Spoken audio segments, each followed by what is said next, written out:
ইসলামের পবিত্রতম শহর মক্কা ও মদিনার দেশ সৌদি আরব। বিশ্বের অন্য যে কোনো দেশের তুলনায় রমজানের আমেজ এখানে ভিন্ন।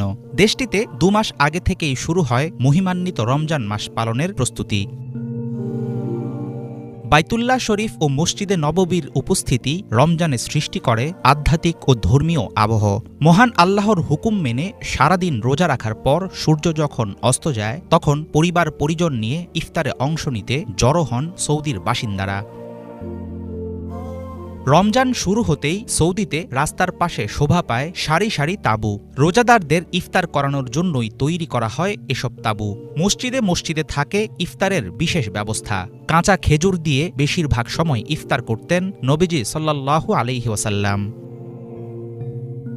আরবের ইফতারির মূল পর্ব শুরু হয় মাগরিব নামাজের পর। এই পর্বে খাওয়া হয়